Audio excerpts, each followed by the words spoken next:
உயர்ந்தவர், உமக்கு மேல் ஒருவரும் இல்லையே. எல்லோருக்கும் மேலாக உயர்ந்தவர், உமக்கு மேல் ஒருவரும் இல்லையே. அல்லேலூயா, அல்லேலூயா. யாத்ராகமம் 17வது அதிகாரம் 8வது வசனம் முதல் கடைசி வரை நாம் முதலாவது வாசிப்போமாக. யாத்ராகமம் 17 8வது வசனம் முதல் கடைசி வரை. அமலேக்கியர் வந்து ரெவித்தீமிலே இஸ்ரவேலரோட யுத்தம் பண்ணினார்கள். அப்பொழுது மோசே யோசுவாவை நோக்கி, நீ நமக்காக மனிதரை தெரிந்து கொண்டு புறப்பட்டு அமலேக்கியோட யுத்தம் பண்ணு. நாளைக்கு நான் மலையுச்சியிலே தேவனுடைய கோலை என் கையில் பிடித்து கொண்டு நிற்பேன் என்றான். யோசுவா தனக்கு மோசே சொன்னபடியே செய்து அமலேக்கியோட யுத்தம் பண்ணினான். மோசேயும் ஆரோனும் ஊர் என்பவனும் மலையுச்சியில் ஏறினார்கள். மோசே தன் கையை ஏறெடுத்திருக்கையில் இஸ்ரவேலர் மேற்கொண்டார்கள். அவன் தன் கையை தாழ விடுகையில் அமலேக்கு மேற்கொண்டான். மோசேயின் கைகள் அசந்து போயிற்று. அப்பொழுது அவர்கள் ஒரு கல்லை கொண்டு வந்து அவன் கீழே வைத்தார்கள். அதன் மேல் உட்கார்ந்தான். ஆரோனும் ஊரும் ஒருவன் ஒரு பக்கத்திலும் ஒருவன் மறுபக்கத்திலும் இருந்து அவன் கைகளை தாங்கினார்கள். இவ்விதமாய் அவன் கைகள் சூரியன் அஸ்தமிக்கும் வரைக்கும் ஒரே நிலையாயிருந்தது. யோசுவா அமலேக்கையும் அவன் ஜனங்களையும் பட்டய கற்கினாலே முறியடித்தான். பின்பு கர்த்தர் மோசேயை நோக்கி, இதை நினைவு கூறும் பொருட்டு ஒரு புஸ்தகத்தில் எழுதி யோசுவாவின் செவி கேட்கும்படி வாசி. அமலேக்கை வானத்தின் கீழெங்கும் இராதபடிக்கு நாசம் பண்ணுவேன் என்றார். மோசே ஒரு பலிபீடத்தை கட்டி அதற்கு யெகோவா நிசி என்று பெயரிட்டு, அமலேக்கின் கை கர்த்தருடைய சிங்காசனத்துக்கு விரோதமாயிருந்தபடியால் தலைமுறை தலைமுறை தோறும் அவனுக்கு விரோதமாய் கர்த்தருடைய யுத்தம் நடக்கும் என்றான். இன்னொரு வசனத்தையும் இப்போதே நான் வாசித்து விடுகிறேன். உபாகமம் 33வது அதிகாரம். உபாகமம் 33வது அதிகாரம் 26வது வசனம் முதல் கடைசி வரை. உபாகமம் 33 26வது வசனம் முதல் கடைசி வரை. ரெடியா? சேர்ந்து வாசிக்கலாமா எல்லாரும்? ஓகே. யெஷூரனுடைய தேவனை போல் ஒருவரும் இல்லை. அவர் உனக்கு சகாயமாய் வானங்களின் மேலும் தமது மாட்சிமையோடு ஆகாய மண்டலங்களின் மேலும் ஏறி வருகிறார். அநாதி தேவனை உனக்கு அடைக்கலம், அவருடைய நித்திய புயங்கள் உனக்கு ஆதாரம். அவர் உனக்கு முன்னின்று சத்துருக்களை துரத்தி அவர்களை அழித்து போடு என்று கட்டளையிடுவார். இஸ்ரவேல் சுகமாய் தனித்து வாசம் பண்ணுவான். யாக்கோபின் ஊற்றானது தானியமும் திராட்சரசம் உள்ள தேசத்திலே இருக்கும். அவருடைய வானமும் பனியை பெய்யும். இஸ்ரவேலே, நீ பாக்கியவான். கர்த்தரால் ரட்சிக்கப்பட்ட ஜனமே, உனக்கு ஒப்பானவன் யார்? உனக்கு சகாயம் செய்யும் கேடகமும் உனக்கு மகிமை பொருந்திய பட்டயமும் அவரே. உன் சத்துருக்கள் உனக்கு இச்சகம் பேசி அடங்குவார்கள், அவர்கள் மேடுகளை மிதிப்பாய் என்று சொன்னான். நல்ல காதுக்கு இனிமையான வசனங்கள். நல்ல வார்த்தைகளை கேட்கும்போது நம்முடைய மனதிலே சமாதானம் வருகிறது. நல்ல வார்த்தைகளை கேட்கும்போது நம்முடைய உள்ளத்திலே சந்தோஷம் வருகிறது. நல்ல செய்திகளை கேட்கும்போது நம்முடைய முகம் மலர்கிறது. துக்கமான செய்தியை காட்டால் உருன்னு போயிடுறான். நல்ல செய்தி அப்படிங்களா அப்படின்னு தூங்குறவன் எந்திரிச்சிடுவான் பாருங்க. ஆக செய்தி என்ன? செய்தி உங்களுடைய உள்ளத்திலே போகிறது. கர்த்தர் நல்லவர். நல்ல வார்த்தைகளை சில சமயத்தில் சில பிரசங்கியார்கள் அந்த பேசிட்டு போகிறப்ப பார்த்தா வேறு ஒன்றும் சொல்லியிருக்க மாட்டார். They would have spoken some good words. நல்ல வார்த்தைகளை பேசியிருப்பாங்க. மனதை உற்சாகப்படுத்தக்கூடிய, அவர்களை பலப்படுத்தக்கூடிய, அவர்களுடைய வாழ்க்கையை நல்ல திசையில் திருப்பக்கூடிய ஆசீர்வாதமான வார்த்தைகளை, நல்ல சந்தோஷமான வார்த்தைகளை பேசியிருப்பாங்க. உடனே நீங்கள் நினைக்கலாம், குட் வேர்ட்ஸ், நல்ல வார்த்தைகள். நல்ல வார்த்தைகள் உங்களை உற்சாகப்படுத்துகின்றன, சந்தோஷப்படுத்துகின்றன, பலப்படுத்துகின்றன, ஒரு தைரியத்தை கொடுக்கின்றன, உங்களுக்கு ஒரு விசுவாசத்தை கொண்டு வருகிறது. நம்முடைய விசுவாசத்தின்படி நம்முடைய வாழ்க்கை அமைகிறது. உங்களுடைய விசுவாசத்தின்படி உங்களுக்கு ஆக கடவது. அதுதான் பைபிளோட அடிப்படை கருத்துக்களில் ஒன்று. நம்முடைய பரிசுத்தத்தின்படி ஆக கடவுதுன்னாரா? இல்லை. உன்னுடைய நீதியின்படி ஆக கடவுதுன்னாரா? இல்லை. நீ காணிக்க ஓட்டதின்படி ஆக கடவுதுன்னாரா? அது எல்லாத்துக்கும் ஒவ்வொன்றுக்கும் இருக்குது. ஆனால் எல்லாத்துக்கும் மேலே ஒரு ரைடர், எல்லாவற்றுக்கும் மேலாக ஒரு வார்த்தையை சொல்கிறாரு. தனம் பைபிள் வாசித்தேன் அதனால் பரலோகம், அப்படி இல்லை. தனம் ஜெபம் பண்ணேன் அதனால் பரலோகம், அப்படி இல்லை. ஆனால் இதெல்லாம் அவசியம். பைபிள் வாசிக்கணும், ஜெபம் பண்ணணும், அவரை நோக்கி பார்க்கணும், அவருடைய சமூகத்தில் காத்திருக்கணும், அவருடைய வார்த்தைகளை கேட்கணும், பரிசுத்தமாக வாழணும், ஆலயத்துக்கு போகணும், ஆராதனையில் பங்கு பெறணும், ஆவியோடு உண்மையோடு கர்த்தரை ஆராதிக்க வேண்டும். அங்கே அவருடைய வசனங்களை கேட்டு அதற்கேற்றபடி நம்முடைய மனதை திருப்பி வைத்து கொள்ள வேண்டும். எல்லாம் கேட்டுட்டு கடைசியில் கர்த்தருடைய வார்த்தையை விசுவாசிக்க வேண்டும். நம்முடைய விசுவாசத்தின்படி நம்முடைய வாழ்க்கை அமையட்டும் என்று கர்த்தர் ஒரு அடிப்படை சட்டத்தை போட்டு விட்டார். 2 குருடர்கள் வர்றாங்க, எங்களுக்கு உதவி செய்யும். அவன் கேட்குறாரு, நான் என்ன செய்யணும்? கண்களை திறக்க வேண்டும். உங்களுடைய கண்களை நான் திறக்கக்கூடும் என்று விசுவாசிக்கிறீர்களா? சும்மா திறந்து விட்டுருக்க வேண்டியதானே. அவர் ஒரு கேள்வி வேற ஒன்று கேட்குறாரு, விசுவாசிக்கிறீர்களா? ஆம் விசுவாசிக்கிறோம். அப்படின்னா உங்களுடைய விசுவாசத்தின்படி உங்களுக்கு கடவுது. கானானிய ஸ்திரீ வர்றா, என்னமோ உனக்கெல்லாம் கிடையாது, இந்த சுகம்ங்கிறது பிள்ளைகளுடைய அப்பா, உனக்கெல்லாம் கிடையாது போ அப்படின்ற மாதிரி கம்முன்னு இருக்கிறாரு. நாய்க்குட்டிகளுக்கு போடுறதா பிள்ளைகளுடைய அப்பத்தை எடுத்து, அப்படி கூட சொல்லிவிட்டார். அவன் என்ன சொல்லிட்டான், நாய்க்குட்டியெல்லாம் மேஜையிலிருந்து பிள்ளைகள் சாப்பிடும்போது விழுகிறத சாப்பிடுமில்லன்னு சொல்லிட்டான்.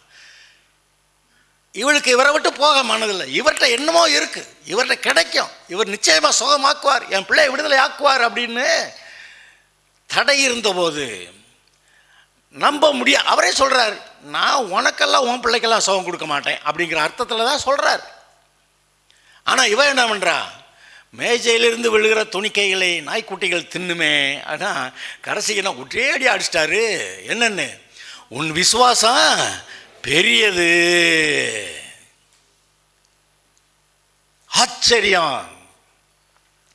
அப்போ அவருடைய விசுவாசத்தின்படி ஆயிட்டு போனால் வீட்டில் பிள்ளை வந்து சுகமாக இருக்கு. அந்த 100க்கு அதிபதி விஷயத்திலையும் அவர் சொல்கிறாரு, நீ போகலாம். அவன் சொல்கிறாரு, இஸ்ரவேலுக்குள்ளே கூட நான் இப்படிப்பட்ட விசுவாசத்தை பார்க்கலையே அப்படின்ட்டு, நீ போ, நீ விசுவாசித்த அப்படி உனக்கு கடவுது. இப்போ நீங்கள் என்ன விசுவாசிக்கிறீங்க? என்ன விசுவாசிக்கிறீர்கள்? கர்த்தர் உங்களோட கூட இருக்கிறாரா? இருக்கிறார் மாதிரி இருக்கு பாஸ்டர். சரி, அதாவது இருக்கே, அதுக்கு ஒரு சந்தோஷம்தான். எனக்காக யாவையும் செய்து முடிப்பார். அல்லேலூயா. எங்க சொல்லுங்க பார்க்கலாம். எனக்காக யாவையும் செய்து முடிப்பார். ஜனங்களுக்கு மேலாக என் தலையை உயர்த்துவார். தேவன் என்னோடு இருக்கிறார். சகாயம் செய்கிற தேவன் என்னோடு கூட இருக்கிறார். என்னை பலப்படுத்துகிறார், ஞானத்தை தருகிறார், வழி நடத்துகிறார். ஆவியானவர் என்னை நடத்துகிறார். ஜெயம் எனக்குண்டு. அல்லேலூயா. ஒரு உலகத்தில் யார் என்ன பேசினாலும் சரி, அதை பற்றி எனக்கு கவலை இல்லை. நம்ம அப்படிப்பட்ட ஒரு மனநிலைக்கு வரணும். கர்த்தர் என்ன சொல்லுகிறார் நம்முடைய உள்ளத்திலே உணர்த்துகிறார். ஆவியானவர் நமக்குள்ளே இருக்கிறார், நம்மை நடத்துகிறார். இன்னைக்கு நம்ம எல்லாரும் இன்று முதல் ஒரு தீர்மானம் பண்ணலாம். புதிய வருஷத்துக்கு இன்னொன்று வருது, அது ரைட்டு. ஆனால் இப்பொழுதே நாம் தீர்மானிக்கலாம், கர்த்தர் என்னோடு இருக்கிறார், அவர் எனக்காக யாவையும் செய்வார். எத்தனை பேர் சொல்லுவீங்க? சொல்லுங்க பார்க்கலாம். கர்த்தர் என்னோடு இருக்கிறார், அவர் எனக்காக யாவையும் செய்வார். இந்த பிரசங்கம் ரொம்ப நீண்டு போயிடக்கூடாதுன்னு தான் முதல்ல வசனத்தை வாசிச்சிட்டேன் நான். அமலேக்கோட யுத்தம் வந்தது. யுத்தத்துக்கு முன்னாடி பார்த்தீங்கன்னா அங்கே 3 நாள் தண்ணீர் இல்லாமல் நடந்தார்கள். அப்புறம் ஒரு இடத்துல தண்ணீர் கிடச்ச போது அங்கே தண்ணீர் கசப்பாக இருந்தது. எல்லாருக்கும் ஒரு வருத்தம், ஏடா இங்கே கொண்டு வந்து விட்டிய தண்ணி இல்லாத காட்டில் அப்படின்னு மோசையை திட்டுற மாதிரி சூழ்நிலை வந்தது. அப்புறம் கர்த்தர் சொன்னார், ஒரு மரத்தை எடுத்து அந்த தண்ணீரில் போட்டால் தண்ணீர் மதுரமாயிற்று. இது ஒரு இன்சிடெண்ட்டு. இந்த இப்போ நம்ம ரெவி தீமில் அமலேக்கோட யுத்தம் பண்ணுறதுக்கு முன்னாடி நடந்த சம்பவத்தை சொல்லிவிட்டு இதுக்கு வர்றேன். அங்கே தண்ணீர் மதுரமாயிற்று. சரி, அது தண்ணீருக்காக பிரச்சனை பண்ணாங்க. அடுத்து சாப்பாட்டுக்கு பிரச்சனை பண்ணிட்டாங்க. சாப்பாடே இல்லை, நாங்கள் என்ன செய்ய அப்படின்னு. சரி பார்த்தாரு, வானத்திலேருந்து தூதர்களுடைய அப்பம் மண்ணா போட்டார். அது ஒவ்வொரு நாளும் காலையில் போய் மண்ணா பொறுக்கிட்டு வந்தாங்க. அவங்களுக்கு தேவையான அளவு பொறுக்குனாங்க. நிறையா பொறுக்குனவங்களுக்கு அளவு தான் இருந்துச்சு, கொஞ்சமாக பொறுக்குனவங்களுக்கு கொஞ்சம் கூட அளவுக்கு வந்துருச்சு. இது என்ன கர்த்தர் இது? முடிஞ்ச மட்டுக்கு இங்கே கர்த்தருடைய வார்த்தையின்படி செயல்படுங்க. ஹலோ, முடிஞ்ச மட்டுக்கு பொறுக்குங்க மண்ணா. பத்தாவதுக்கெல்லாம் அவர் சரி பண்ணிக்கிறவார். சரி, அப்படி மண்ணா கொடுக்கப்பட்டது. தண்ணீர் கசப்பாக இருந்தது, அதை மதுரமாக்கினார். அப்புறம் மன்னா 16வது அதிகாரத்தில் மன்னா கதை வருகிறது. 17வது அதிகாரத்தில் அங்கே தண்ணீரே இல்லை, அங்கே கசப்பாக இருந்தது, இப்போ தண்ணீரே இல்லை. என்ன நடந்தது? அப்புறம் மறுபடியும் ஆண்டவர் இல்லையா நம்ம கூட? அப்படி தான் பண்ணிட்டாங்க. அங்கே என்ன எழுதியிருக்கு, நான் உங்களுக்கு அதை வாசித்து காட்டுறேன். அதில் 17வது அதிகாரத்தில் 5 முதல் 4 முதல் வாசிக்கலாம். மோசே கர்த்தரை நோக்கி கூப்பிட்டு, இந்த ஜனங்களுக்கு நான் என்ன செய்வேன்? இவர்கள் என்மேல் கல்லெறிய பார்க்கிறார்களே என்றான். அப்பொழுது கர்த்தர் மோசேயை நோக்கி, நீ இஸ்ரவேல் மூப்பர்களில் சிலரை உன்னோட கூட்டிக் கொண்டு நீ நதியை அடித்த உன் கோலை உன் கையிலே பிடித்து கொண்டு ஜனங்களுக்கு முன்னே நடந்து போ. அங்கே ஓரேபிலே நான் உனக்கு முன்பாக கன்மலையின் மேல் நிற்பேன். ஓரேபில் உனக்கு முன்பாக கன்மலையிலே நிற்பேன். அந்த கன்மலையை அடி, தண்ணீர் ஜனங்கள் குடிக்க அதிலிருந்து தண்ணீர் புறப்படும் என்றார். அப்படியே மோசே இஸ்ரவேலின் மூப்பரின் கண்களுக்கு முன்பாக செய்தான். இஸ்ரவேல் புத்திரர் வாதாடினது நிமித்தம், இதை கொஞ்சம் கவனிக்கணும், வாதாடினது நிமித்தமும்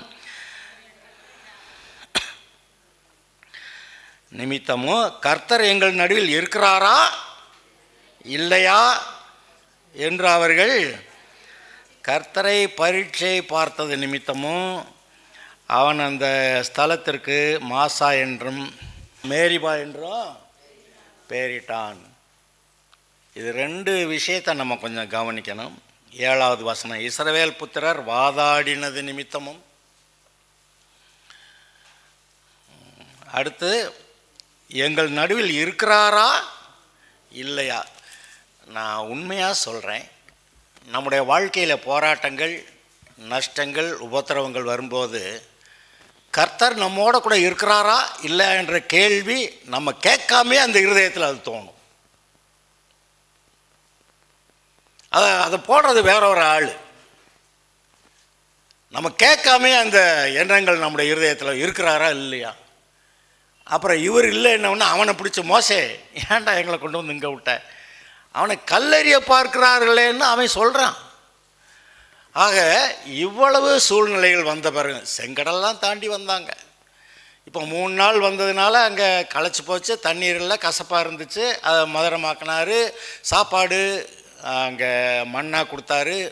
அப்புறம் தண்ணீர் இல்லாத போது அங்கே கன்மலையை அடித்து தண்ணீர் வர வைக்கிறார். இந்த 3 காரியங்கள் நடந்த பிறகுதான் ரெவிதீமில் யுத்தம் வருகிறது. இவ்வளவு பிரச்சனை பண்ணிட்டாங்கன்னு உடனே அவர் பெரிய காரியம் எதுவும் செஞ்சிடல, தண்டனையெல்லாம் கொடுத்துடல. ஆனால் இஸ்ரவேலர் அங்கே வருகிறார்கள். ரெவிதீமில் அமலேக்கு என்று சொல்லக்கூடிய ஒரு மனிதன், அவனை பற்றி அந்த அதிகாரத்தில் கடைசியில் வாசிக்கிறீங்க. அவனுடைய கை தேவனுடைய சிங்காசனத்துக்கு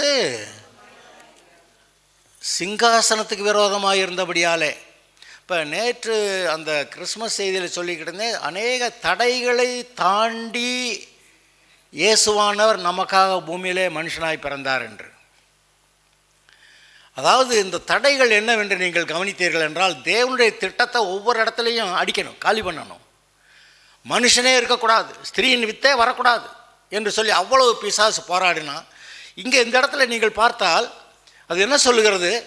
இந்த அமலேக்கவுடைய கை தேவனுடைய சிங்காசனத்துக்கு விரோதமாய், சாத்தான் தான் தேவனுடைய சிங்காசனத்திலிருந்து அவரை தள்ளி விட்டு இவன் போய் உட்காரணும்னு நினச்சான்.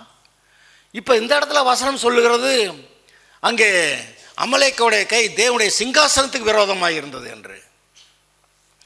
ஆதலால் யுத்தம் தலைமுறை தலைமுறை தோறும் அங்கே தொடரும் என்று சொல்லுகிறார். நான் நினச்சேன், ஏன் ஒரே அடி அவங்களெல்லாம் காலி பண்ணிடக்கூடாது அப்படின்னு நினச்சா, அந்த அமலேக்கோடைய வம்ச வகராறில் அங்கே இருக்க ஜனங்களில் அடுத்த தலைமுறையில் 4 பேர் ரட்சிக்கப்படுவாங்க. அதனால் இருந்துட்டு போகிறாங்கன்னு விட்டுருக்கிறார். எதிரிகளை கொள்கிறாரு. ஆனால் எல்லாரையும் தலைமுறை தலைமுறை தோறும் அப்படின்னு சொல்லணும்னா என்ன அர்த்தம்? தலைமுறை தலைமுறை அந்த சந்ததி இருக்கிறது. அந்த அமலேக்கோடைய சந்ததி தான் கடைசியில் எஸ்தர் புஸ்தகத்தில் அந்த ஆகானா பேர் என்ன, ஆமான் அவன் தான் அந்த ஆளுன்னு சொல்லுவாங்க. ஓகே, அப்படியாக விரோதிகள் இருக்கிறார்கள். ஆனால் கர்த்தர் நம்மோடு இருக்கிறார். சொல்லுங்க பார்க்கலாம். விரோதிகள் இருக்கிறார்கள். சொல்லுங்க, விரோதிகள் இருக்கிறார்கள். ஆனால் கர்த்தர் நம்மோடு இருக்கிறார். எனக்காக இருக்கிறார். எனக்காக யாவை செய்கிறார். நம்ம செய்ய வேண்டியது என்ன? நாம செய்ய வேண்டியது என்ன? மோசே மாதிரி கையை தூக்கி, ஹலோ, எத்தனை பேர் கையை தூக்கி இருப்பீங்களா? கர்த்தர் என்னோடு இருக்கிறார், எனக்காக யாவையும் செய்கிறார், ஜெயம் கொடுக்கிறார், நான் விசுவாசிக்கிறேன். ஆதலால் மோசேயை போல என் வாழ்க்கைக்கு நான் என்னுடைய கையை உயர்த்துகிறேன். என்னுடைய பிள்ளைகளுக்காக என் கையை உயர்த்துகிறேன். அவர் எனக்காக யாவையும் செய்து முடிப்பார். அல்லேலூயா. சூழ்நிலையை பார்த்தா எல்லாம் மோசமாக தான் இருக்கு.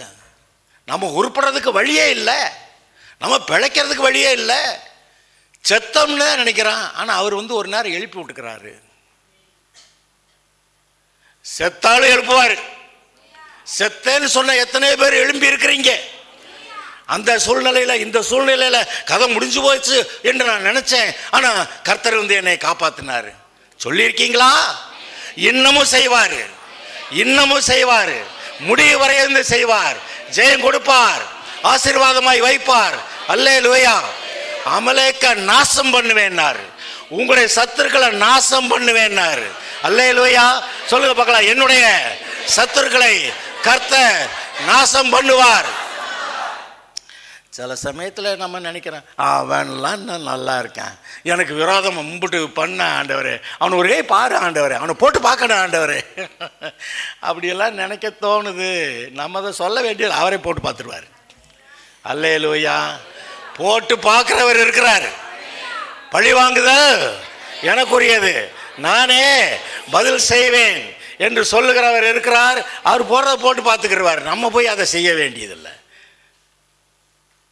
நமக்கு வேலை சமாதானத்தை சுவிசேஷமாய் அறிவிக்கிறவனுடைய பாதங்கள் எவ்வளவு அழகாய் இருக்கிறது.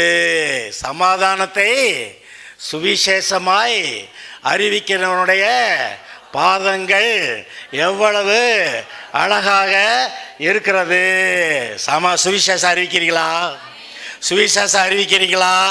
அறிவிக்கிறீங்களா? உங்க காலு கூட அழகா இருக்காங்களா? ஹலோ, நம்ம காலு அடைய சமயத்தில் பார்த்தா சொறி பிடிச்சிருக்கோம். நம்ம சொறி பிடிச்ச காலோட தான் போய் சுவிசேஷம் சொல்லிக்கிட்டு இருப்போம். கடைசி அவர் பார்த்தா நம்ம கால் அழகா இருக்குன்றாரு. ஆட, இப்படி கூட சொல்லுவாரா? ஹலோ, எல்லாரும் அழகா இருக்கமா, கருப்பா இருக்கமா, சிவப்பா இருக்கமா எல்லாம் ஒன்றும் கிடையாது. கர்த்தர் கூட இருக்கிறார். அல்லேலூயா. உங்களுடைய பாதங்கள், சொல்றேன், உங்களுடைய பாதங்கள் அழகா இருக்கிறது என்று சுவிசேஷம் அறிவிக்கிற உங்களுடைய பாதங்கள் அழகா இருக்கிறது என்று கர்த்தர் சொல்லி இருக்கிறார். அல்லேலூயா. உங்களுக்காக யாவையும் செய்கிறவர், உங்களுக்காக யாவையும் செய்கிறவர். என்னோடு இருக்கிறார். சொல்லுங்க பார்க்கலாம். கர்த்தர் இம்மானுவேல் என்னோடு இருக்கிறார். அமலேக்கை பூமியில் இராதபடி நாசம் பண்ணுவார். அமலேக்கை பூமியில் இராதபடி நாசம் பண்ணுவார். ஆதலால் நான் கர்த்தரை விசுவாசிக்கிறேன். எனக்காக, என்னுடைய குடும்பத்துக்காக, ஊழியத்துக்காக என்னுடைய கரத்தை நான் உயர்த்துகிறேன். மோசே அந்த மலையின் மேலே கோலை உயர்த்தினது போல, கையை உயர்த்தினது போல நான் என்னுடைய வாழ்க்கையிலே என் கையை உயர்த்துகிறேன். அல்லேலூயா. நான் விசுவாசிக்கிறேன், ஆதலால் என் கையை உயர்த்துகிறேன். நான் விசுவாசிக்கிறேன், ஆதலால் என் கையை உயர்த்துகிறேன். அல்லேலூயா. அருமையானவர்களே, அந்த உபாகமம் 23 அதில் இருக்க வசனம் பார்த்தீங்கன்னா அதை விட இன்னும் அற்புதமாக இருக்குது. அதில் என்ன வாசித்தோம்? உபாகமம் 33 யெஷூரனுடைய தேவனை போல் ஒருவரும் ஏன் இஸ்ரவேலுடைய தேவன் சொல்லியிருக்கிறது அந்த இடத்துல? யாக்கோபின் கோத்திரத்தாருடைய தேவன் சொல்லியிருக்கிறது. ஆபிரகாம், ஈசாக்கு, யாக்கோபின் தேவன் சொல்லியிருக்கு. ஆனால் இந்த இடத்துல ஒரு விசேஷமா என்னமோ சொல்றார். அல்லேலூயா. இந்த இடத்துல ஏதோ ஒன்றை விசேஷமாய் சொல்லுகிறார். என்னன்னு? Jeshurun very powerful fellow. இவனை ஜெயிக்க ஒருத்தராலே முடியாது. இங்கே என்னவோ குத்து சண்டை வீரர்கள்லாம் இருக்கிறாங்க, நான் குத்திடுவேன் அப்படியே தான் சண்டை போடுறாங்க. ஆனால் இந்த யெஷூரன், இந்த இஸ்ரவேல் கர்த்தரால் ரட்சிக்கப்பட்ட ஜனம், கர்த்தருடைய ஜனம், அவர்களை பற்றி அவர் சொல்லுகிறார். யெஷூரன் பெரிய பலசாலி. யெஷூரனுடைய தேவனை போல இவனை பற்றி யெஷூரன்றாரு. அவர் தன்னை சொல்லும் போது யெஷூரனுடைய தேவன். நீங்க யெஷூரன் தானா? அவர் உங்களுடைய தேவன் தானா? அல்லேலூயா. அவர் உனக்கு சகாயமாய் வானங்களின் மேலும் தமது மாட்சிமையோடு ஆகாய மண்டங்களின் மேலும் ஏறி வருகிறார். சொல்லுங்க பார்க்கலாம். வருகிறார், வருகிறார், வருகிறார். என்னை பலப்படுத்துகிறார், எனக்கு ஞானம் கொடுக்கிறார், எனக்கு என்னை வழி நடத்துகிறார், எனக்கு ஜெயம் கொடுக்கிறார். அல்லேலூயா. அப்புறம் அனாதி தேவன் உனக்கு அடைக்கலம், அவருடைய நித்திய பயங்கள் உனக்கு ஆதாரம். அவர் உனக்கு முன்னின்று சத்துருக்களை துரத்தி என்ன சொல்லுவாராம்?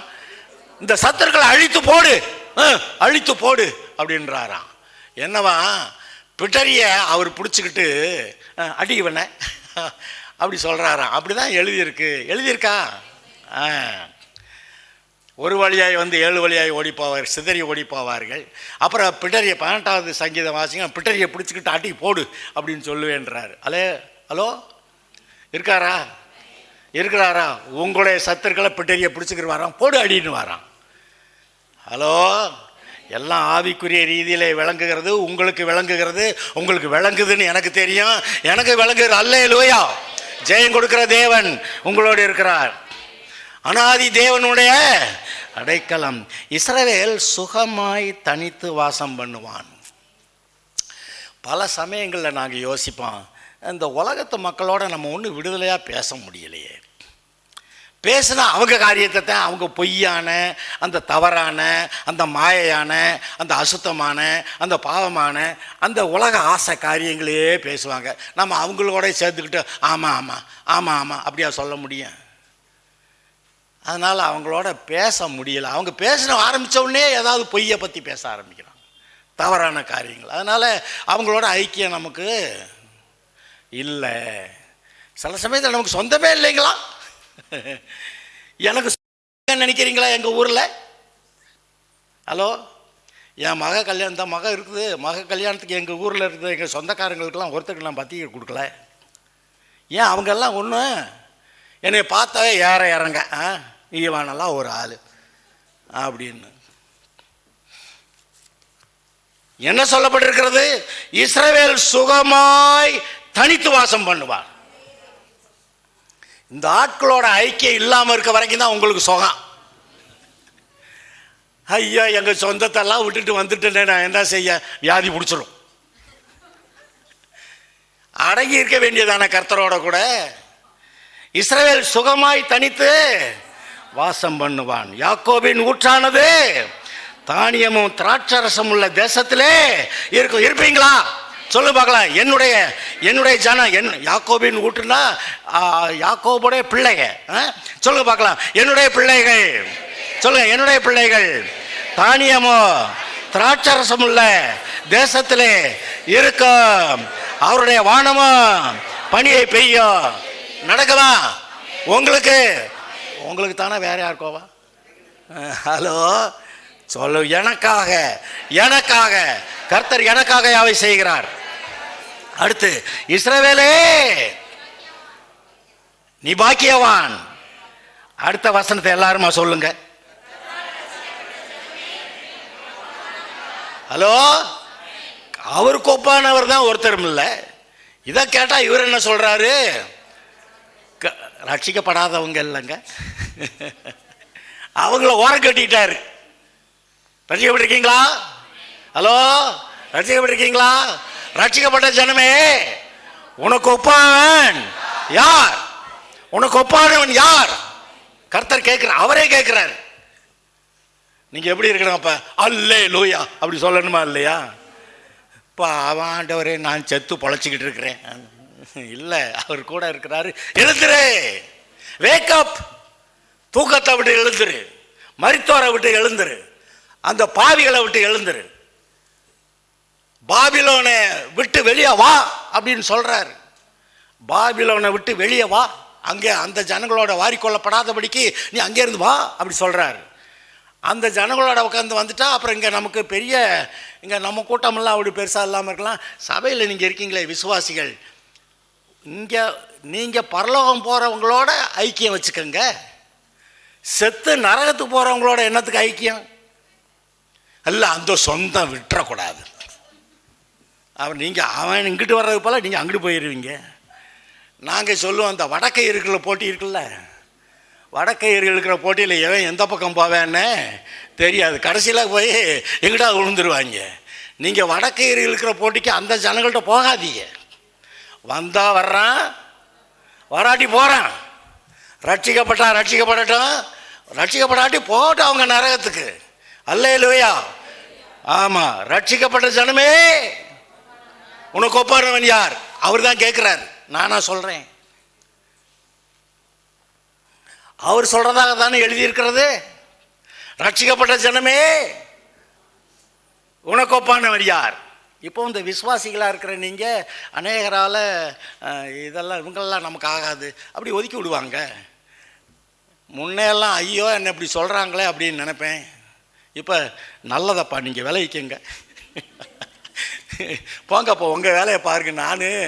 நான் கர்த்தரோட சந்தோஷமாக இருக்கிறேன், அவர் என்னை ஆசீர்வதிக்கிறார், நான் நல்லா இருக்க போகிறேன். நீயா கெடுக்கணும்னா கெடுத்துக்க வாழ்க்கையை. இன்னொன்று கண்டுபிடிச்சான், நம்ம போய் அவங்கள காப்பாற்ற முடியாதுன்னு கண்டுபிடிச்சான். அதனால் காப்பாற்ற போகிற வேலையை இப்போ நமக்கு இல்லை. ஐயோ போயிட்டாங்களே. அவங்க போனாங்க, கர்த்தரை அவங்கள நரகத்தில் கொண்டு போய் தள்ளுனாரு. இல்லை பிசாசுக்கு அதிகாரம் கொடுத்து இவங்களெல்லாம் நரகத்தில் கொண்டு போய் தள்ளு அப்படின்னு கர்த்தர் சொன்னாரா?